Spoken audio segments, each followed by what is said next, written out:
여호수아서 5장 1절에서 12절 말씀 함께 읽겠습니다.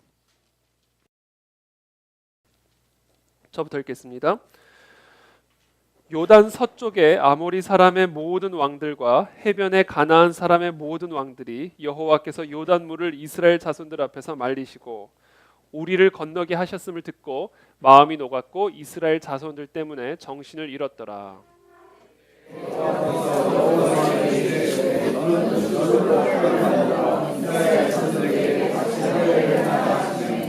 여호수아가 부싯돌로 칼을 만들어 할례 산에서 이스라엘 자손들에게 할례를 행하니라.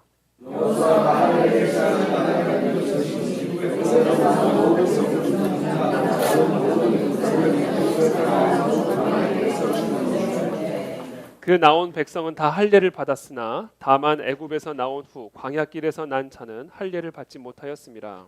이스라엘 자손들이 여호와의 음성을 순종하지 아니하고 여호와께서 그들에게 대하여 맹세하사 그들의 조상들에게 맹세하여 우리에게 주시라고 하신다 모척과 꿀이 흐르는 땅을 그들이 보지 못하게 하리라 하시니 애굽에서 나온 족속 곧 군사들이 다 멸절하기까지 40년 동안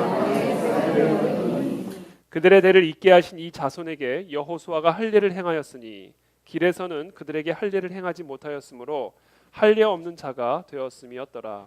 또 그 모든 백성에게 할례 행하기를 마치되 백성이 집중하고 찾아오며 하나님을 기다릴 때에 여호와께서 여호수아에게 이르시되 내가 오늘 애굽의 수치를 너희에게서 떠나가게 하였다 하셨으므로 그곳 이름을 오늘까지 길갈이라 하느니라. 또 이스라엘 자손들이 길갈에 지쳤고 그날 14일 저녁에는 여호와께서 6월절을 지켰으며 6월절 이튿날에 그 땅의 소산물을 먹되 그날에 무교병과 볶은 곡식을 먹었더라. 또 그 땅의 소산물을 먹은 다음 날에 만나가 그쳤으니 이스라엘 사람들이 다시는 만나를 얻지 못하였고 그 해에 가나안 땅의 소출을 먹었더라. 아멘. 네, 오늘 가나안 땅의 소출을 먹었더라라는 제목으로 약속의 땅 10번째 말씀을 함께 나누겠습니다. 이스라엘의 성지 순례를 가면요 꼭 방문하는 장소 가운데 마사다라는 곳이 있습니다. 마사다, 마사지가 아니라 마사다입니다. 이 마사다는 이스라엘 남쪽 유대 사막 동쪽의 거대한 바위 절벽입니다. 바위 아주 거대한 바위 절벽에 위치한 왕궁이자 요새입니다. 저도 몇 년 전에 한번 이곳을 방문한 적이 있는데요. 1세기의 유대인 역사가였던 요세푸스에 따르면요, 이 요새는 기원전 31년에서 37년경에 당시 유대의 분봉 왕으로 임명되었던 헤롯 왕의 명령으로 세워진 곳입니다.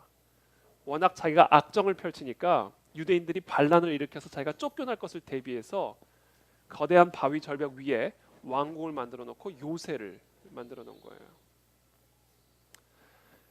그의 걱정대로 기원 후 AD 66년에 제1차 유대 로마 전쟁이 발발하죠. 이 유대 로마 전쟁은 유대인들이 이 로마 제국을 향하여 반란, 일종의 독립운동을 일으킨 겁니다.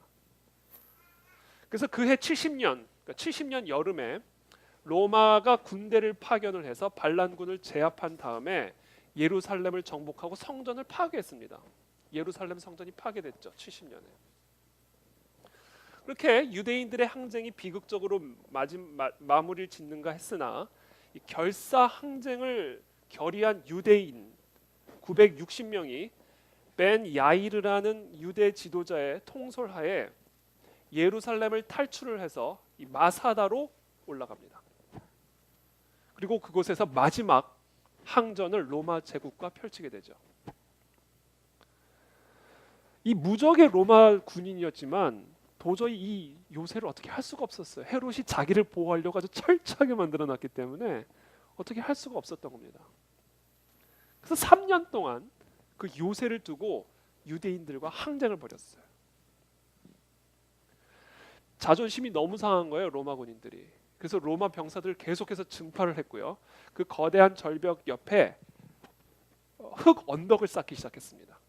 유대 노예들을 다 불러다가 그 절벽을 올라갈 수가 없으니까 그 절벽에 올라갈 수 있는 언덕을 계속해서 흙을 가져다 쌓아놓은 거예요. 그리고는 구름다리를 설치해가지고 이제 넘어가려고요. 특별히 이 로마군의 투석기 성능이 대단했습니다. 400m예요. 사정거리가.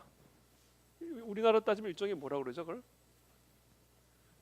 제 군 용어에 좀 서툰데 하여튼간에 네? 포예요.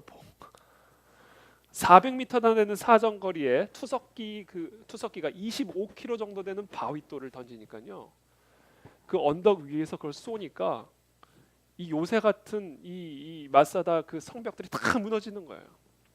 그래서 해가 어두워져서 이제 그 다음 날 이제 로마군 제국 군인들이 그 마사다 안으로 들어가기로 결정을 하고 이제 하루를 보내는 겁니다.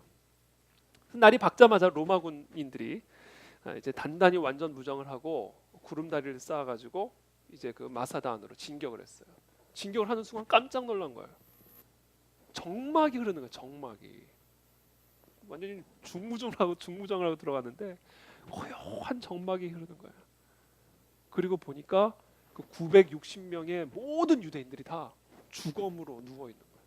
다 죽어 있는 겁니다.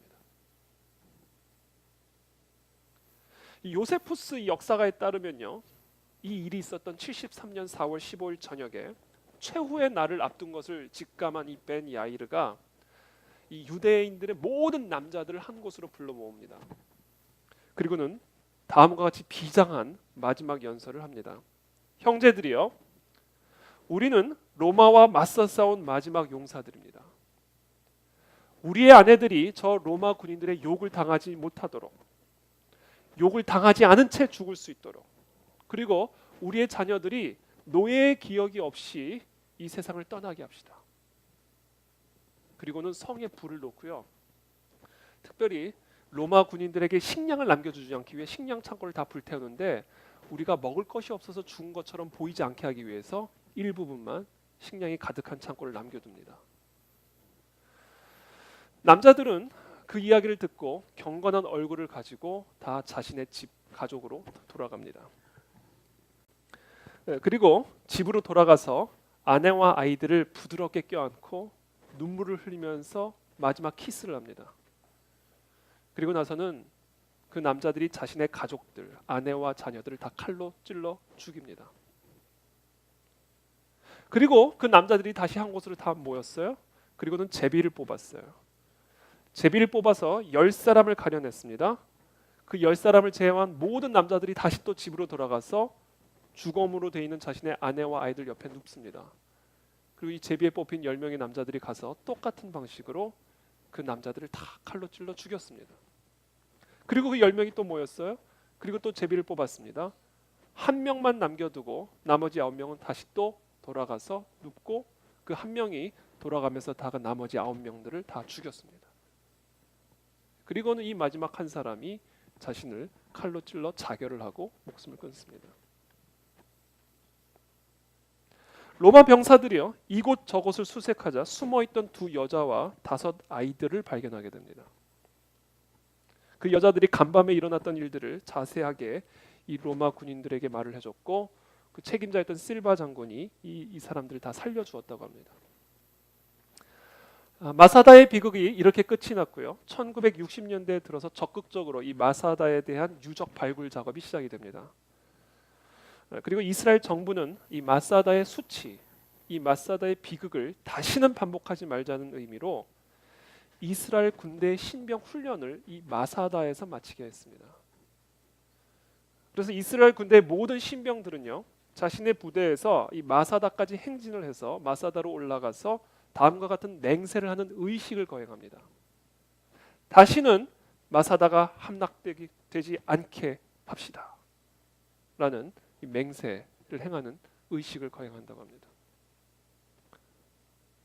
자, 오늘 본문에서 이 이스라엘의 군대 장관인 여호수아는 이 여리고성 진격을 앞둔 이 이스라엘 군사들에게 이 마사다 의식과 같은 의식을 거행할 것을 명령합니다. 그것이 바로 할례 의식이에요. 5장 1절 한번 다 같이 보겠습니다. 5장 1절. 요단 서쪽의 아모리 사람의 모든 왕들과 해변의 가나안 사람의 모든 왕들이 여호와께서 요단물을 이스라엘 자손들 앞에서 말리시고 우리를 건너게 하셨음을 듣고 마음이 녹았고 이스라엘 자손들 때문에 정신을 잃었더라. 그때에 그 적들이 다 정신을 잃은 그때에 여호와께서 여호수아에게 이르시되 너는 부싯돌로 칼을 만들어 쳐들어가는 것이 아니라 이스라엘 자손들에게 할례를 행하라. 이렇게 명령하십니다. 그리고는 여호수아가 부싯돌로 칼을 만들어서 할례산에서 할례를 행했다. 이렇게 기록이 되어 있습니다. 여러분, 적들이 정신을 잃은 그때에 부싯돌로 칼을 만들어서 쳐들어가는 게 아니라 할례를 행했다. 여러분, 보통 남자가 여러분 할례가 뭔지 아시죠? 남성의 성기의 포피를 잘라내는 일입니다. 할례를 받으면 거동이 불편해서 한동안 움직일 수가 없어요. 전쟁은커녕 전쟁을 수행하는 것이 불가능해집니다. 근데 이 모든 이스라엘 군사들이 남자들 모든 군사들이 적지에 들어와 가지고는 적들의 코앞에서 칼로 할례를 받은 거예요. 이거는요, 제가 이 군 면제자로서 말하기 참 애매하지만 군사 전략적으로는 이거는 군 면제자도 할 수 있어요. 이건 말이 안 되는 얘기입니다. 말이 안 되는 얘기. 납득할 수가 없습니다. 그렇다면 하나님께서는 왜 이토록 중요한 전쟁을 코앞에 두고 이스라엘 남성들에게 군사들에게 할례 의식을 명령하신 것일까? 도대체 왜? 그 까닭에 대해서 4절부터 다음과 같이 이야기하고 있습니다. 여호수아가 할례를 시행한 까닭은 이것이니 애굽에서 나온 모든 백성 중 남자 곧 모든 군사는 애굽에서 나온 후 광야길에서 죽었는데 그 나온 백성은 다 할례를 받았으나 다만 애굽에서 나온 후 광야길에서 난 자는 할례를 받지 못하였습니다. 이스라엘 자손들이 여호와의 음성을 청종하지 아니하므로 여호와께서 그들에게 대하여 맹세하사 그들의 조상들에게 맹세하여 우리에게 주리라고 하신 땅 곧 젖과 꿀이 흐르는 땅을 그들이 보지 못하게 하리라 하시매 애굽에서 나온 족속 곧 군사들이 다 멸절하기까지 40년 동안을 광야에서 헤매었더니 그들의 대를 잇게 하신 이 자손에게 여호수아가 할례를 행하였으니 길에서는 그들에게 할례를 행하지 못하였으므로 할례 없는 자가 되었음이었더라. 이것이 바로 적질 들어와서 적들을 코앞에 두고 할례를 행한 이유라는 겁니다. 자, 이 이유를 좀 더 구체적으로 이해하기 위해서는 이 이스라엘 백성들에게 할례가 어떤 의미를 지니고 있는지 살펴볼 필요가 있습니다. 우리가 잘 알다시피 하나님께서 할례를 명하신 이스라엘의 최초의 인물은 누굴까요? 아브라함입니다. 창세기 17장에 보면 하나님께서 99세 된 아브라함에게 나타나셔서 뜬금없는 약속을 하십니다. 99세. 민족의 아버지가 될 거다. 민족의 아버지. 내가 너로 민족을 만들겠다라는 약속을 하십니다. 아브라함을 심히 번성케 하여 그로부터 민족들이 나오게 하고 왕들이 나오게 할 것이라고 약속하셨어요. 그러면서 이렇게 얘기하십니다. 내가 너와 네 후손에게 네가 거류하는 이 땅 곧 가나안 땅을 주어 영원한 기업이 되게 하고 나는 그들의 하나님이 되리라. 자, 가나안 땅을 줄 것이고 그 땅에 들어가서 내가 그들의 하나님이 될 것이다. 그러면서 다음과 같이 이야기하시는 거예요. 그 약속의 증표로 너희 중 남자는 다 할례를 받으라. 이것이 나와 너희와 너희 후손 사이에 지킬 내 언약이니라. 그래서 모든 이스라엘 백성들은요, 난지 8일 만에 다 할례를 받았습니다. 그 할례의 의미는 뭐예요? 가나안 땅으로 들어가서 그 땅에 사는 그들의 하나님이 될 거라. 그리고 그들 가운데 왕이 나올 것이고 민족이 나올 것이다. 라는 이 하나님의 약속을 상징하는 표시로 모든 남성들에게, 모든 군사들에게 할례를 행하게 했습니다. 그러면서 이렇게 얘기하셔요. 할례를 받지 아니한 남자, 곧 그 포피를 베지 아니한 자는 백성 중에서 끊어지리라. 그러니까 한마디로 얘기하면요, 할례는 하나님 나라 백성의 주민등록증과 같은 거였어요. 근데 애굽에서 나온 이 하나님의 백성들이 다 하나님을 거역했기 때문에 하나님의 심판을 받아서 광야에서 40년 동안 배회하다가 다 멸절당했습니다. 그리고 이 광야에서 태생한 사람들은 광야 길을 다니느라고 할례를 받을 수가 없었던 거예요. 그래서 이 출애굽 2세들을 여리고 땅으로 진격하기 직전에 다 앉혀놓고 할례를 받고 그 대를 이을 것을 명령하고 계시는 겁니다. 특별히 오늘 본문을 보면 이 할례의 대상이 되는 남자들을 그냥 남자 또는 백성으로 표현하지 않고 군사라고 표현합니다. 군사. 보세요. 4절에 애굽에서 나온 모든 백성 중 남자 곧 모든 군사. 군사라고 표현해요. 그러니까 한마디로 이 이스라엘의 백성들은 하나님 나라의 백성인 동시에 하나님의 군대의 군사들이었어요. 그리고 이 군사들이 하나님의 사명을 감당하려고 한다면 반드시 할례를 받아야 했던 겁니다. 할례가 곧 가나안 정복 전쟁의 전략이요, 가나안 정복 전쟁의 무기였던 겁니다. 여러분 이것을 기억하십시오. 할례가 하나님의 군사들의 정복 전쟁의 전략이었고 정복 전쟁의 무기였습니다. 저와 여러분들에게는, 그리고 이 이스라엘 백성들에게는 다른 칼이 필요했던 게 아니에요. 부싯돌로 칼을 만들어서 무기를 만들 게 아니라 그것으로 할례를 행하는 게 전략이고 무기라는 거예요. 이것을 기억하십시오. 저와 여러분들이, 가정이, 그리고 우리의 교회가 하나님의 백성이 되고 하나님의 군대가 되어서 하나님의 사명을 감당하려면 다른 게 필요한 게 아니에요. 부싯돌로 칼을 만들어서 할례를 행해야 합니다. 이게 전략이고 이게 무기예요.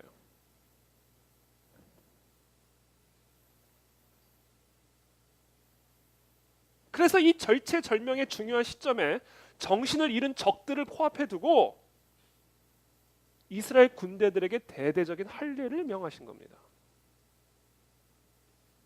아마도 많은 사람들은요, 적들이 정신을 잃은 틈을 타서 즉각적인 공격을 가하도록 명령하실 것을 기대했는지 몰라요. 절호의 찬스잖아요.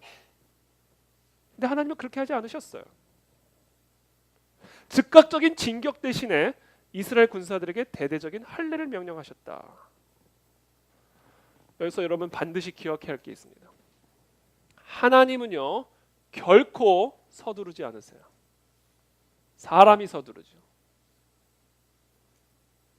반드시 기억하십시오. 하나님은 결코 서두르지 않아요. 왠지 아세요? 하나님의 목적은 서두르지 않고도 성취될 수 있기 때문에 그래요. 하나님의 목적은 서두르지 않고도 성취가 됩니다. 하나님의 지체하심이 우리의 서두름보다 훨씬 더 낫기 때문에 그래요. 사도 바울의 고백처럼 하나님의 어리석음이 사람의 지혜보다 더 지혜롭고 하나님의 연약함이 사람보다 더 강하기 때문에 그래요. 그래서 적들이 정신을 잃었을 때 밀어붙여야 승산이 높아질 거라고 생각할지 모르겠어요. 하지만 하나님에게는요, 적들이 정신을 잃건 정신을 똑바로 차리고 있건 아무런 상관이 없어요. 그렇기 때문에 우리의 인생 앞에 우리가 반드시 넘어가야 할 여리고가 있다면 절대로 조급해하지 마십시오. 절대로. 하나님의 일은요, 서두른다고 되는 게 아니에요. 여러분 이걸 기억하셔야 돼요. 하나님의 일은 서두른다고 되는 게 아니에요. 하나님의 일은 하나님의 방법대로 해야만 되는 겁니다. 저는 이 시간 우리 안에 있는 이 조급한 마음들이 다 떠나가게 되기를 축복합니다. 서두르는 마음들을 다 떠나보내게 되기를 바랍니다. 하나님의 일은 하나님의 방법대로 해야 됩니다. 그래야 서두르지 않고도 하나님의 일들이 다 하나님의 때에 성취가 되는 거예요. 그 하나님의 방법이 뭐였어요? 할례였어요. 할례. 사도 바울은 우리 모든 그리스도인들이 손으로 하는 할례가 아니라 마음의 할례에 참여해야 한다라고 말씀하십니다. 자, 이 마음의 할례가 무엇을 의미해요? 남자든 여자든 모든 그리스도인들은 이 자신의 삶에 포피처럼 붙어있는 모든 육적인 더러움과 죄악된 생각과 잘못된 야심과 육적인 욕망들을 성령의 검으로 잘라내버려야 됩니다. 이게 할례예요. 하나님께서는 할례 받지 않은 자들을 통해 자신의 싸움을 하지 않으셔요. 더러운 죄의 포피를 잘라내지 않는 자들을 결코 사용하지 않으십니다. 바로 이것이 이스라엘 군대들에게 동작 그만을 명령하시고 일제히 앉혀놓고 할례를 명하신 거예요. 왜? 그렇지 않고는 이 싸움을 할 수가 없기 때문에. 그러므로 하나님께서는 저와 여러분들에게 오늘 이 시간 말씀하십니다. 모든 일을 지금 중단하십시오. 중지하십시오. 그리고 여러분 자신의 마음을 살펴보시고 그 속에 여러분으로 하여금 은혜를 받기에 부적절하게 만드는 것이 무엇인지를 살펴보십시오. 이것이 지금 하나님의 군대, 저와 여러분들이 약속의 땅을 눈앞에 두고 해야 할 전략이요 무기입니다. 여러분, 하나님께서요 우리들에게 은혜를 보류하실 때에는 그럴 만한 이유가 있기 때문이에요. 그럴 만한 이유가 있기 때문입니다. 그럴 만한 이유는 누구에게 있겠어요? 하나님에게 있겠어요? 아니, 나에게 있는 거예요. 하나님의 그 거룩한 눈이 도저히 봐줄 수 없는 그 어떤 무언가에 지금 우리가 빠져 있기 때문입니다. 죄는요 은혜의 통로를 막아요. 하나님의 은혜의 물줄기는 그 어떤 것보다도 강력하지만 내가 바로 그 흐름을 막을 수가 있습니다. 내가 바로 그 흐름을 억제하고 있는 것이 아닌지를 살펴보십시오. 내 삶에 붙어있는 이 죄의 포피를 성령의 검으로 잘라내지 않는다면 내가 스스로 내 능력의 아킬레스건을 끊어내고 있는 거예요.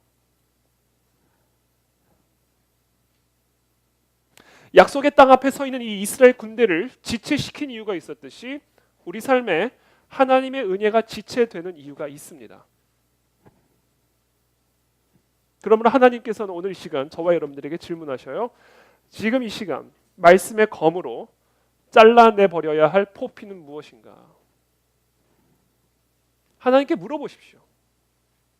가르쳐 주실 거예요. 그리고 그것을 잘라내십시오. 지금 이 시간, 지금 이 순간. 저는 오늘 이 시간 우리 모두에게 이 마음의 할례가 임하게 되기를 축복합니다. 말씀의 검으로, 성령의 검으로 내 안에 있는 죄의 포피들이 잘라지는 그런 역사가 이 시간 일어날 줄로 믿습니다. 이 할례를 행한 후에 낫기를 기다리고 있을 때 여호와께서 여호수아에게 다음과 같이 말씀하십니다. 9절의 말씀입니다. 함께 한 목소리로 읽어보겠습니다. 9절 말씀 시작.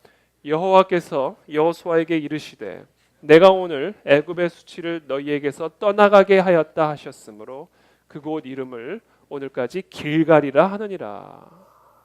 이 할례를 행한 자 수치를 굴러가게 하셨다. 떠나가게 하셨다.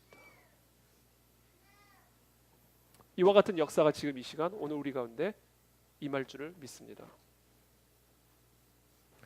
그리고 나서 그달 14일 저녁에는 여리고 평지에서 이 200만 명이 되는 이스라엘 백성들이 유월절을 지킵니다.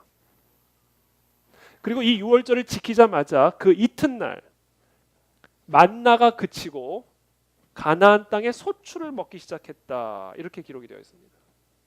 그것이 10절에서부터 12절까지 이야기예요.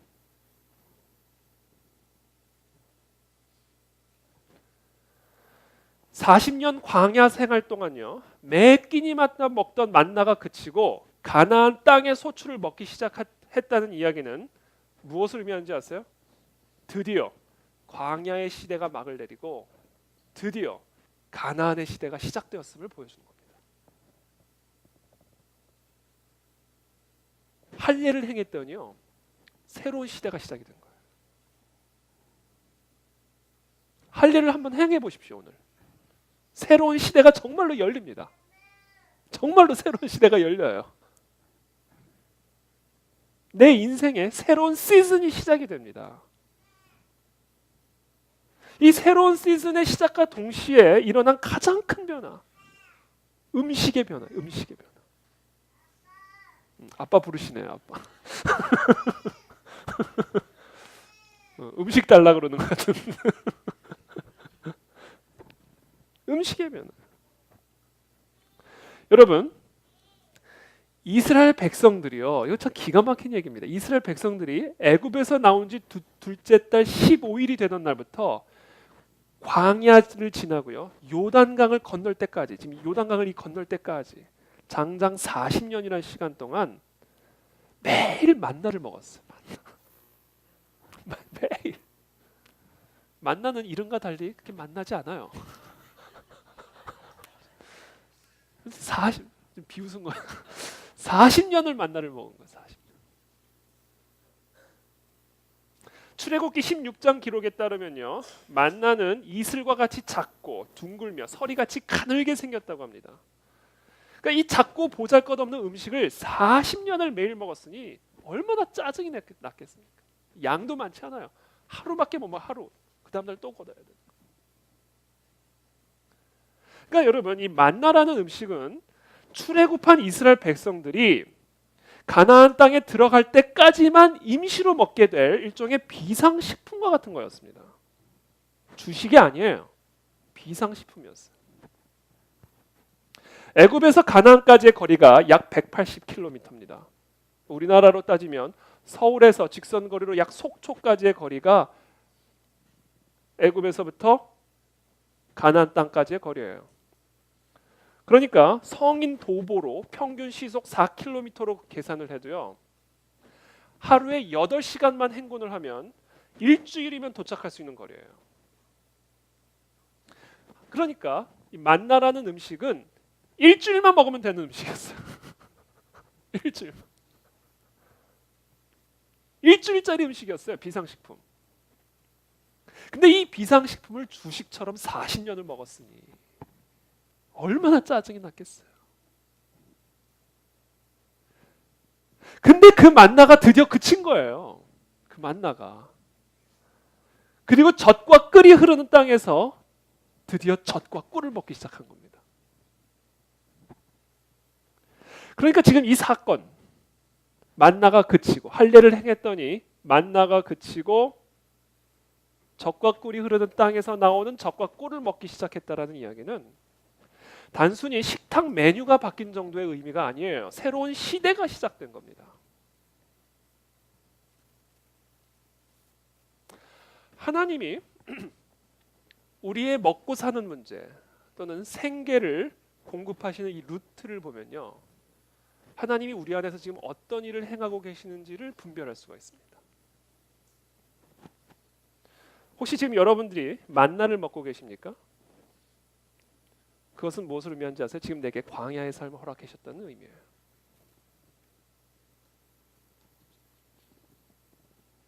그렇다면 내게 광야의 삶을 허락하시는 이유는 무엇일까? 오늘 신명기 8장을 한번 다 같이 한번 펴보기를 원합니다. 신명기 8장.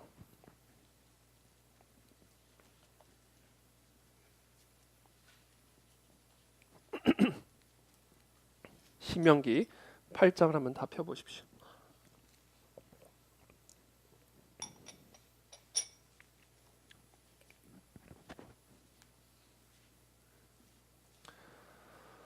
(8장) 1절부터 제가 읽어드리겠습니다. 내가 오늘 명하는 모든 명령을 너희는 지켜 행하라. 그리하면 모세가 이스라엘 백성들에게 말하고 있는 거죠. 그리하면 너희가 살고 번성하고 여호와께서 너희의 조상들에게 맹세하신 땅에 들어가서 그것을 차지하리라. 그러면서 이렇게 얘기하세요. 네 하나님 여호와께서 이 40년 동안에 네게 광야길을 걷게 하신 것을 기억하라. 우리에게 광야의 시간들, 만나를 허락하시는 첫 번째 이유가 나옵니다. 첫 번째 이유, 너를 낮추고 너를 시험하셔서 네 마음이 어떠한지, 그 명령을 지키는지 지키지 않는지를 알려 하심이라. 이것이 첫 번째 이유입니다. 알기 위해서요. 하나님이 확인하기 위해서입니다. 우리를 낮추시고 우리를 시험하셔서 우리에게 광야의 시간들, 이 만나와 같은 음식을 먹게 하시는 이유는 내 마음이 진정으로 하나님의 명령을 지키고 있는지 지키고 있지 않는지를 알기 위함이다. 확인하기 위함이다. 첫 번째 목적이에요. 사람은요, 낮아질 때 그 사람의 본 모습을 확인할 수 있습니다. 높아질 때는 몰라요. 낮아져 봐야 그 사람의 진짜 모습이 나오는 겁니다.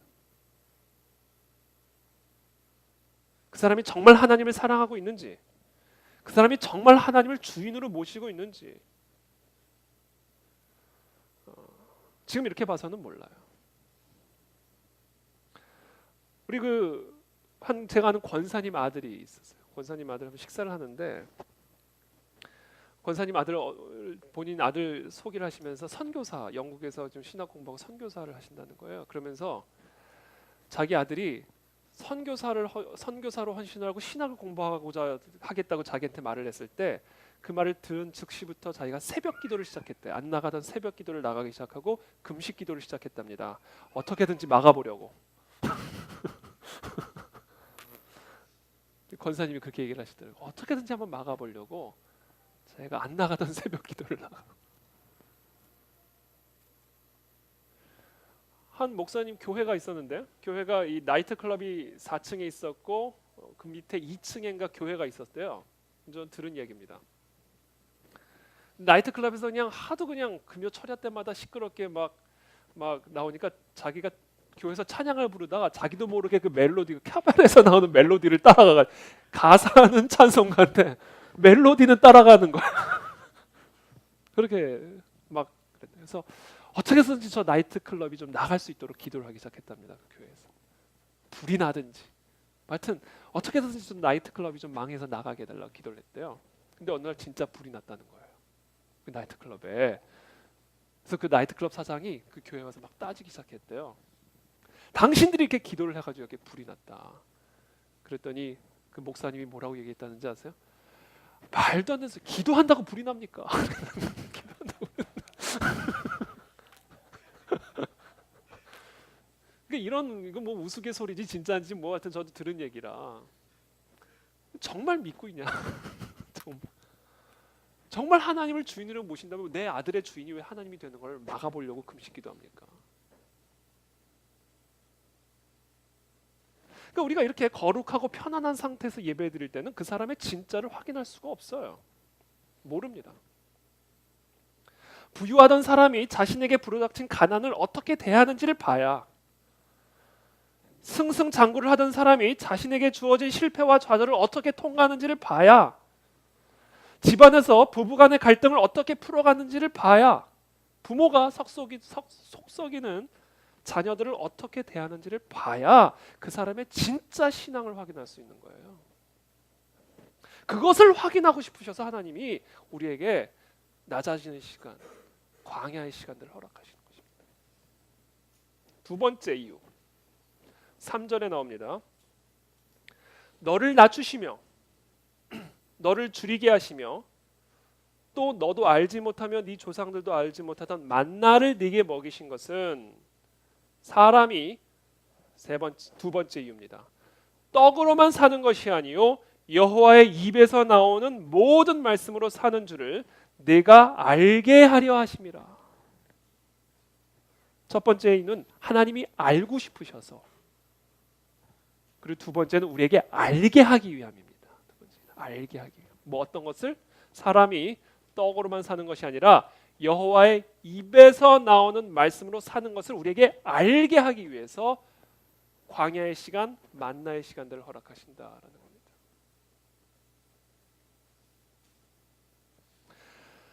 말씀에는요 두 종류의 말씀이 있습니다. 그냥 말씀이 있고요, 여호와의 입에서 나오는 말씀이 있어요. 지금 제가 설교하고 있는 이 말씀은 그냥 말씀이에요.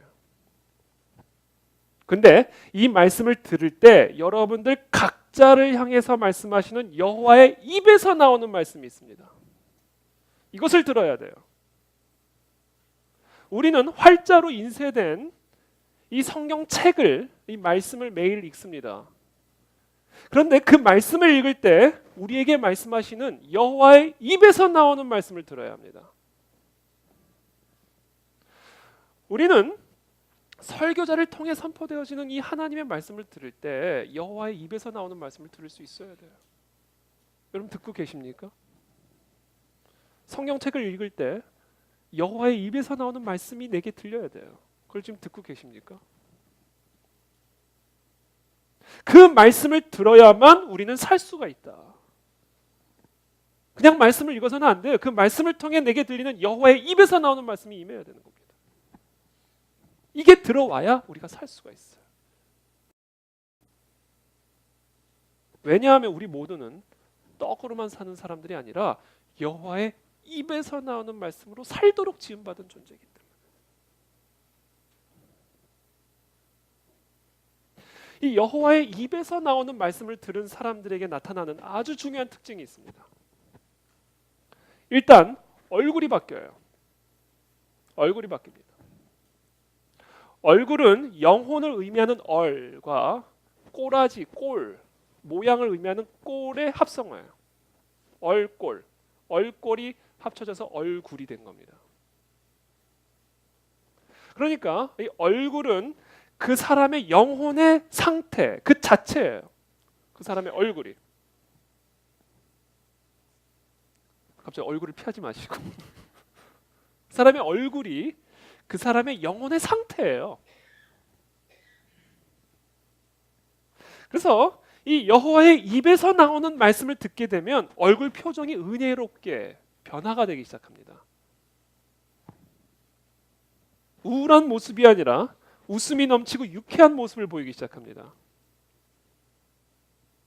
그래서 저는요, 우리들의 영혼의 상태를 확인할 때 딴 거 확인할 필요 없어요. 얼굴을 보면 돼, 얼굴. 아, 이분이 요새 빵은 많이 드셨지만 여호와의 입에서 나오는 말씀은 많이 못 드셨구나. 살은 통통하게 찌셨는데 여호와의 입에서 나오는 말씀에 좀 굶주려 계시는구나. 보면 아는 거예요. 또 다른 특징이 있는데, 그게 뭐냐면 말이에요. 말. 사람의 말. 내 말 안에서 도끼가 빠지기 시작하고요. 상처가 빠지기 시작하고요. 공격적이고 비판적인 언어가 다 빠지기 시작하고요. 하나님의 은혜를 찬미하기 시작하고 사람들에 대한 감사와 사랑을 표현하기 시작합니다. 그래서 지금 내 얼굴과 내 말을 확인을 해보면 내가 지금 떡으로만 살아가고 있는지 아니면 여호와의 입에서 나오는 말씀으로 살아가고 있는지를 바로 확인할 수가 있어요. 그걸 한번 점검해 보십시오. 저는 이 시간 축복합니다. 설교자의 말씀을 통해 여호와의 음성을 듣게 되기를 축복합니다. 성경 말씀을 통해 내게 말씀하시는 여호와의 음성을 듣게 되기를 축복합니다. 이 여호와의 입에서 나오는 말씀이 임해야만 내 얼굴이 변하고 내 말이 변화되고 내 영혼이 소성하기 시작합니다. 세 번째 마지막 목적이 나옵니다. 3절입니다. 너를 낮추시며 너를 줄이게 하시며 또 너도 알지 못하며 네 조상들도 알지 못하던 만나를 죄송합니다. 5절이에요. 5절 말씀입니다. 세 번째 5절 말씀 제가 읽겠습니다. 너는 사람이 그 아들을 징계함 같이 내 하나님 여호와께서 너를 징계하시는 줄 마음에 생각하고 내 하나님 여호와의 명령을 지켜 그의 길을 따라가며 그를 경외할지니라. 세 번째 이유입니다. 징계하기 위함이에요. 징계. 히브리서 12장 7절에 보면 이런 말씀이 있습니다. 제가 읽어드릴게요. 너희가 참음은 징계를 받기 위함이라. 하나님이 아들과 같이 너희를 대우하시나니 어찌 아버지가 징계하지 않는 아들이 있으리요. 징계는 다 받는 것이거늘 너희에게 없으면 사생자여 친아들이 아니니라. 그러면서 이렇게 얘기합니다. 10절에 그들은 잠시 자기의 뜻대로 우리를 징계하였거니와 우리 하나님은 오직 하나님은 우리의 유익을 위하여 그의 거룩하심에 참여하게 하시느니라. 무릇 징계가 당시에는 즐거워 보이지 않고 슬퍼 보이나 후에 그로 말미암아 연단받은 자들은 의와 평강의 열매를 맺느니라. 그러면서 이렇게 말씀하셔요. 그러므로 징계를 받을 때 광야의 길을 통과할 때 그러므로 이렇게 하라는 거예요. 피곤한 손과 연약한 무릎을 일으켜 세우고 너희 발을 위하여 곧은 길을 만들어 저는 다리로 하여금 어그러지지 않고 고침을 받게 하라. 피곤한 손과 연약한 무릎을 이렇게 세우고 고침을 받게 하라는 겁니다. 그 피곤한 손이, 그 연약한 무릎이 고침을 받게 하라는 겁니다. 그게 징계의 목적이라는 거예요. 그러니까 여러분, 징계라는 것은요, 결국 뭐냐면요, 피곤한 손, 연약한 무릎, 즉 우리의 연약한 부분을 강화시키는 시간이에요. 우리가 방치시켜놨던 우리의 연약한 부분을 강화시키는 시간이 이 연단의 시간입니다. 징계의 시간이에요. 예컨대 성품이 연약하다. 그 약한 성품을 강화시키기 위해서 징계를 허락하십니다. 나의 약점을 비수같이 찌르시고 끄집어내셔가지고 그 약점이 보완되고 강해질 수 있도록 우리를 징계하시는 겁니다. 이게 징계의 목적이에요. 그러므로 징계를 받을 때 무릇 보기에는 슬퍼 보이지만 기뻐하십시오. 그리고 고침을 받게 하십시오. 이게 광야의 목적입니다. 일주일만 먹으면 끝났을 비상식량을 40년 동안이나 주식처럼 먹어야만 했던 이 이유, 오늘 지금 말씀드린 이 광야의 세 가지 이유를 통틀어서 종합적으로 표현한다면 우리의 마음이 정말로 하나님의 명령을 지키고 있는지 아닌지를 확인하기 위함이었습니다. 또한 그들이 입으로만 주여 주여 하는 것이 아니라 정말로 여호와 하나님을 자신의 주인으로 믿고 섬기고 따르는지를 확인하기 위함. 확인.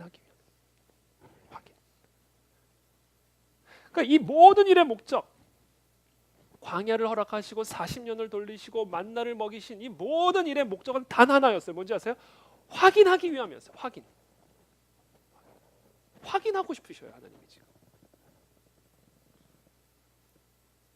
그러니까 지금 이 광야의 때 만나를 먹는 이 시기에 우리가 해야 할 일은 단 하나예요. 뭔지 아세요? 확인을 시켜드리면 돼요. 확인을 시켜드리면 돼요. 하나님께. 확인만 시켜드리면 다 끝날 일이에요. 하나님께 확인만 시켜드리세요. 내가 정말 하나님의 명령을 지금부터 지키겠습니다. 그걸 확인시켜드리라고요.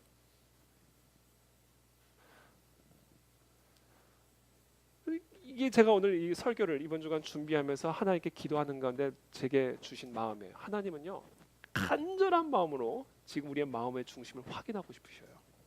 마치 여러분 짝사랑 해보셨어요?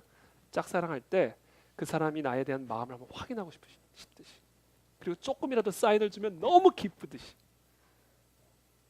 하나님은 짝사랑하는 자의 심정으로 저와 여러분들의 마음의 중심을 보면서 정말 얘 마음의 중심이 어떤지를 확인하고 싶어 하신다. 그것을 위해서 광야를 허락하셨고 만나를 허락하셨고 40년간의 소위 말하는 뺑뺑이를 광야에서 시키신 목적이니까 그 광야의 시기를 끝내고 싶으세요? 확인만 시켜드리면 끝납니다. 확인만 시켜.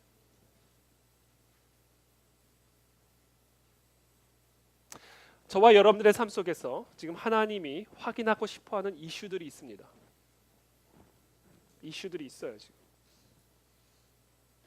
하나님의 명령을 정말 지키고 있는지, 아니면 떡으로만 사는 것인지, 아니면 여호와 입에서 나오는 말씀으로 살고 있는지를 확인할 수 있는 나만의 리트머스지가 있어요. 그건 누구도 모르죠.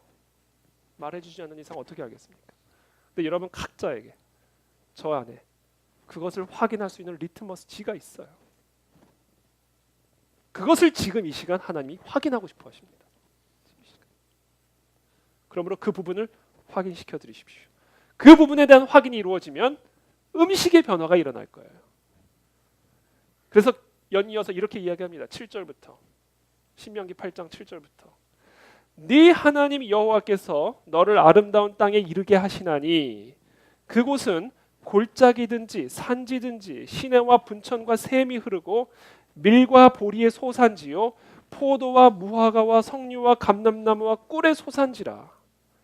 네가 먹을 것에 모자람이 없고 네게 아무 부족함이 없는 땅이며 그 땅의 돌은 철이요 산에서는 동을 캘 것이라. 네가 먹어서 배부르고 네 하나님 여호와께서 옥토를 네게 주셨으므로 말미암아 그를 찬송하리라.